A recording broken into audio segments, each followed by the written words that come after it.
Nakita ko po mismo sa sarili kong mata ang isang ghost project sa Bulacan. At nakakainis po na yung pong contractor na nagsabi na completed na ang project, nandun po nagmamadaling buhay ng patay at i-cover up yung ghost project na yon. Matapang po nilang isiniwalat at inilabas ang mga nakita nilang mga problema dito sa 2026 net. Yung pong mga proyektong completed na pinopondohan pa rin. Yung pong mga double entry na isang proyekto pero dalawang entry at therefore dalawang budget. Paulit-ulit na sinabi ng ating Pangulo, nakita at nadiskubre na malawakang anomalya sa DPWH, lalong-lalo na sa mga flood control projects. Sobrang nakakagulat na balita. Grabe si PBBM nagulat, umamin na DPWH nahuli senador na kasabwat, kulong si Joel Villanueva. Ayon sa nakalap nating impormasyon, binulgar ni Secretary Vince Dizon na ang distrito ni Senador Joel Villanueva sa Bulacan ang may pinakamaraming ghost project. Mga flood control doon completed na pero pinunduhan pa ulit, doble ang kinubra sa budget. Grabe si PBBM nagulat, umamin na DPWH nahuli senador na kasabwat, kulong si Joel Villanueva. Tara panoorin natin. Magandang umaga po. Maraming salamat po sa pag-imbita sa amin ngayong araw. Unang-una po, hihingi po ako ng paumanhin sa members of the Committee on Appropriations. In lieu of a presentation of the budget, please, if you would allow me to just put into context where the DPWH and its budget is right now in the context of the events that were so clearly enumerated by the Honorable Representative De Lima. Alam niyo po, unprecedented po itong sitwasyon natin ngayon. Unprecedented po siya hindi lang dahil nandito po tayo sa sitwasyon na kailangang rebisahin at repasuhin ang budget ng isang ahensya na napapaloob sa National Expenditure Program habang dinidinig na ng Kamara ang budget. Pero tingin ko po, ayon na rin sa sinabi ng ating Pangulo, nitong paulit-ulit na sinabi ng ating Pangulo nitong nakaraang ilang linggo. Unprecedented po ito dahil sa mga nakita at nadiskubre na malawakang anomalya sa DPWH, lalong-lalo na sa mga flood control projects. Not so long ago, the President was here delivering his SONA, and he so clearly and forcefully told the entire nation that he feels that enough is enough. Na hindi na dapat maulit itong mga nakita niya, nakita ninyo, at nakita ng buong bayan ng mga project na dapat para sa benepisyo ng taong bayan na nilustay lamang. So I think, honorable members, Chair Mika, please just allow me to first and foremost put into context the President's very clear directives to me as the new Secretary or Acting Secretary of the Department of Public Works and Highways. Dalawa lang po ang sinabi ng Pangulo sa akin. Nung ako po ay sinabihan nito lamang wala pang isang linggo, nung pong Sunday, kung tatanggapin ko ba ang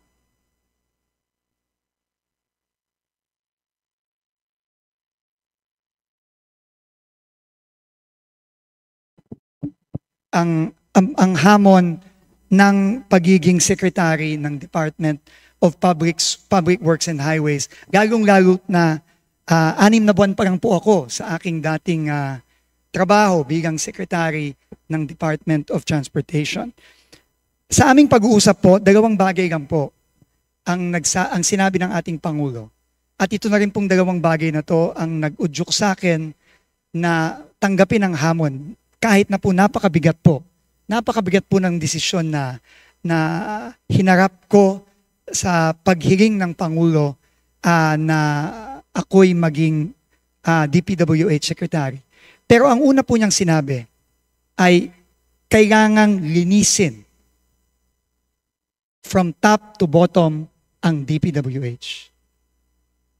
Kailangan pong linisin dahil naniniwala po siya na hindi po mangyayari yung kanyang mga nakitang iba't ibang anomalya, lalong-lalo na sa flood control, kung wala pong kuntsabahan, pagpapayag o pagkukonsinte ng ibang mga opisyal sa loob ng DPWH. Ako po at ang Presidente ay naniniwala na ang higit na nakararami ng mga kawani ng DPWH ay maayos, magaling, at honest. Pero hindi dun po natin mapagkakaila na meron pong hindi ganoon. Kaya po ang una-una pong inutos sa akin ng ating Pangulo ay humingi kagad ng courtesy resignations from top to bottom. Unprecedented po ito, Madam Chair, honorable members of the committee. Pero sabi po ng Pangulo, kinakailangan po itong gawin. At tuloy-tuloy po ngayon ang ating pag-review ng buong organizational structure ng DPWH without necessarily compromising the work that needs to be done and that needs to continue. At kahapon lang po, 3 po sa mga kawani ng DPWH ay rinikomenda na po nating ma-dismiss at makasuhan. Sila po ay humarap na rin po dito sa Kongreso at Senado, pero nakakalap na po tayo just in a few days ng overwhelming na ebidensya laban sa kanila para sila ay i-dismiss at pakasuhan sa Office of the Ombudsman, at yun po ay ginagawa na natin. Ang ikalawa pong direktiba ng ating Pangulo ay aparte po sa paglilinis natin sa personnel mula taas hanggang baba. Kailangan din po natin ng sweeping reforms sa loob ng departamento.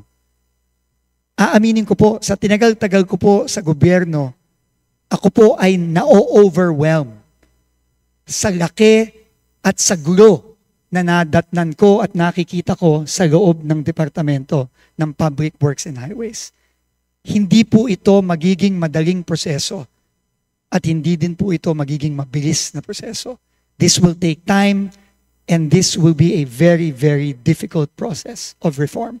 But as the President said, enough is enough and we must start somewhere.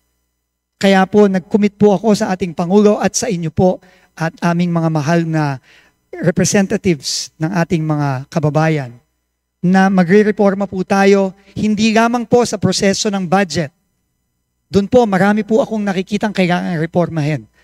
At yun po ay nagpapasalamat po ako sa ating mga miyembro ng Kongreso na matapang po nilang isiniwalat at inilabas ang mga nakita nilang mga problema dito sa 2026 NEP.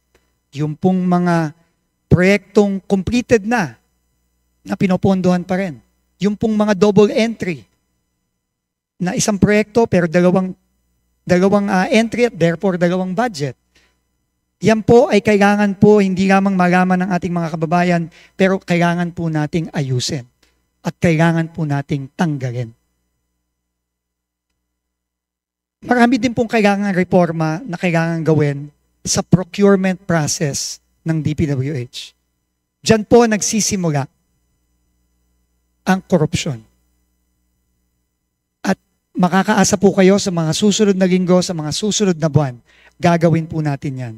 At dahil po para ipakita sa ating mga kababayan at sa inyo po, sa kanilang mga representante na ang Pangulo po ay seryoso, nung ilang araw po ang nakalipas, tayo po ay nag-order ng complete pause ng ongoing biddings ng mga proyekto sa DPWH para po mag-install ng mga safeguards para hindi po mauulit ang mga nakita nating pagkakamali at anomalya. Nakitang-kita naman po, hindi lamang ng ating Pangulo, kundi ng ating buong sambayanan. Magkakaroon din po tayo ng sweeping reforms sa project management at project monitoring. Ito pong mga issue sa DUPA, ito pong mga issue sa sa paano ba nagsisimula ang pagpaplano ng proyekto at paano po ito napupunta sa budget at paano po ito ini-implement. Marami pong nagtatanong, meron po bang master plan para sa flood control ang DPWH? Unfortunately, mukha po ang sagot po doon ay wala. Kailangan po nating magkaroon nun. Kailangan din po nating magkaroon ng strict monitoring ng project implementation. Nakita ko po mismo sa sarili kong mata ang isang ghost project sa Bulacan kahapon.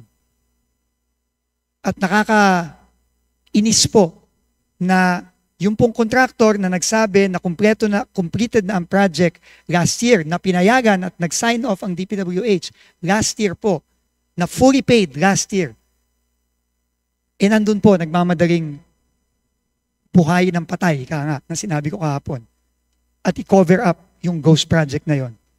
Tinanong ko po mismo yung kapitan ng barangay kahapon sa Plaridel, kailan po ba nagsimula ang trabaho dito?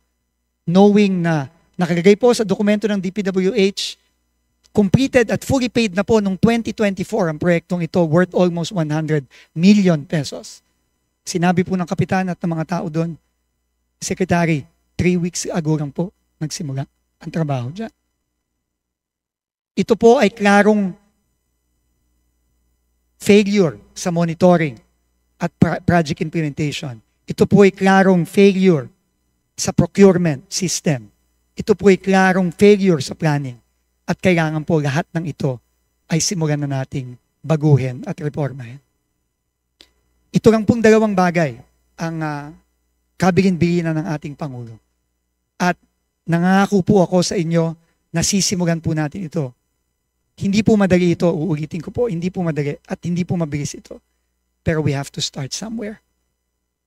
At tungkol naman po sa budget po ng DPWH na naisumiti na sa Committee on Appropriations sa Kongreso under the National Expenditure Program for 2026. Kami po ni Secretary Mina ay susunod po sa utos ng Pangulo na kailangan nating rebisahin at repasuhin at kung kinakailangan baguhin ang budget po na isinumite ng DPWH. Yun po ang hihingiin ko po sa inyong tulong. Tulungan niyo po kami. Lalo na po ako na 5 araw pa lang po ako. Wala pa pong 5 araw po ako nandito. Ako po ay dumaan sa ilang briefing, aaminin ko po sa inyo, halos wala po akong maintindihan sa gulo ng budget na nakikita ko. Kahit na po matagal na po ako sa gobyerno, marami-rami na rin po akong ahensyang nahawakan. Ako po gitong-gito hanggang ngayon. At napakalaking bagay po ng tulong ng honorable members ng Congress para maipakita sa amin, sa akin, at sa buong sambayanan ang mga pagkakamali dito sa budget na ito. Para po mabago natin at maipakita naman po natin sa ating taong bayan na seryoso po tayo sa mga pagbabago gusto nating gawin sa DPWH. Kaya po ngayon, pasensya na po, hindi po ako makakapag-present. Tama po si Congressman Rufus Rodriguez. Magsasayang lang po tayo lahat ng oras kung ako po ay magpe-present ng budget na babaguhin din po natin sa tulong po ninyo. Kaya po ako hihingi ng paumanhin. Hindi po muna ako magpe-present at hihingi po sana ako ng panahon. Hindi po madali ito. Hihingi po, sabi ko po nung una ay kahit po sana 2 linggo, pero alam ko po na may timeline po ang Kongreso para matapos ang budget. So, tatanggapin ko po ang oras na ibibigay ng ating honorable committee, ng ating chairperson. At kung kinakailangan po, hindi na po kami matutulog para lang ho maayos ito at mabago. Kasi po, napaka-importante po nito. At kailangan na po nating magsimulang baguhin itong sistema na hindi maganda na nagre-resulta dito sa mga proyektong nakikita natin sa buong bansa. Salamat po ulit, Chair Mika, sa ating mga honorable members. At uulitin ko po, salamat po sa paglalabas ninyo ng mga nakita niyong pagkakamali. At ako po mismo ay personal na looking forward po dito sa ating mga diskusyon At please po, wag po kayong mag-aatubili na magsabi po ng mga iba pang mga pagkakamali na nakita nyo po dito sa 2026 budget. At ito po ay isasama po natin dito sa ating sweeping review at pagrepaso sa budget ng DPWH. Maraming salamat po at thank you ulit sa pagkakataong ito. Thank you po. Thank you very much po. Maraming salamat po, Secretary Vince Dizon. Yun po yung intensyon namin. Yan po ang nais namin gawin ngayong araw na matulungan po ang Department of Public Works and Highways na matepaso yung budget ng ahensya para po sa taong 2026. At maraming salamat po, Secretary Vince, na kayo po ay bukas doon po sa mga ilalahad na mga ng mga miyembro ng komite na ito na posibleng baguhin sa budget ng ahensya. So thank you very much po. This is going to be a collaboration between the House and the Senate and the DPWH in terms of ensuring that the budget for the DPWH for year 2026 will be fiscally sound and will be very responsive to the needs of the Filipino people. With that, the committee invites questions from the members, particularly on the utilization of the previous budgets and the proposed allocation for fiscal year 2026. As part of the House's commitment to greater transparency in the budget process and in line with the current leadership's initiatives in the Committee on Appropriations to foster a more participatory budget process, we shall read the questions submitted by the civil society organizations after all members have propounded their questions to the agency. We request Secretary Vince Dizon and his team to please provide necessary clarifications and to respond directly to the issues at hand to ensure that this committee and the public following this proceeding are fully informed of the anticipated impact of the proposed budget of the Department of Public Works and Highways. May I remind our distinguished colleagues that each member is allotted 5 minutes for questioning or interpellation, excluding the responses of the resource persons. When you hear the first bell, may bell ba tayo dito? There's no bell, but we do have a timer, as you can see on the screen. You will be prompted if you have 30 seconds left to conclude your questions. And finally, there would be a time expired flashing on the screen once your time elapses. In accordance with the long-standing and respected tradition of the House of Representatives and in accordance with our internal rules in the Committee on Appropriations to accord preferential treatment to the minority members, followed by the independent and majority members.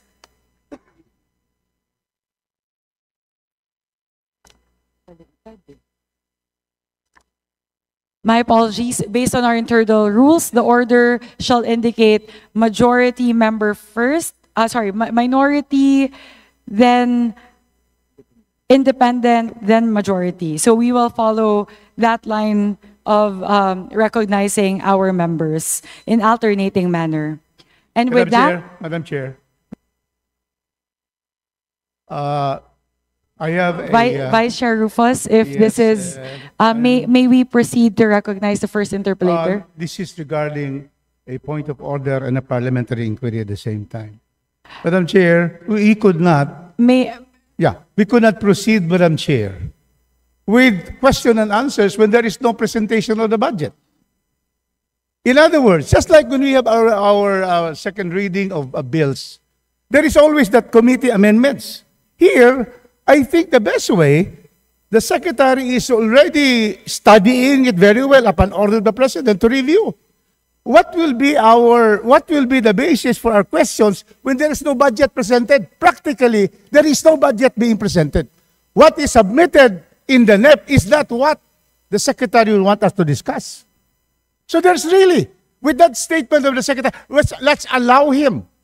Let's allow the Secretary and the team to be able to come out already what they see as their initial findings of deficiencies, of errors, so that when we come, we have a new budget that is already corrected by the proper agency for us to ask questions. We cannot ask questions now. There's no is there a budget pending? Because the Secretary has said na i-review. He would like to request us to give inputs and we will do it. But how can we put inputs when what we will say may be already be corrected by the resubmitted budget of the DPWH? It's a procedural issue that we have to tackle. Because otherwise, what is the paper we are going to review? That's one submitted. He has said that there's so many mistakes there, so many redundancy, so many projects already finished but still in the budget. Let us give a chance to the DPWH and let's have a meeting after we give them some time. And that is where we will have our minority majority. But I submit to the chairperson. Thank you very much, Representative Rodriguez. Again,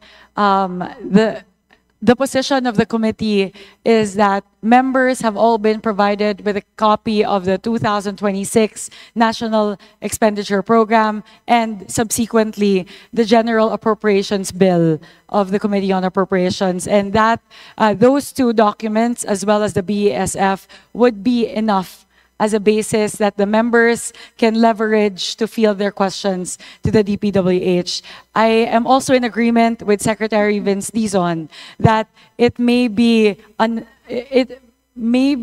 bit academically moot to look at to present a budget that would anyways be totally overhauled. Not revised may be an understatement. That would be totally overhauled. Ngayon, ikaw, bilang Pilipino, ano ang masasabi mo at reaksyon sa balitang ito? Mag-iwan ka ng komento sa ibaba at atin pong babasahin isa-isa.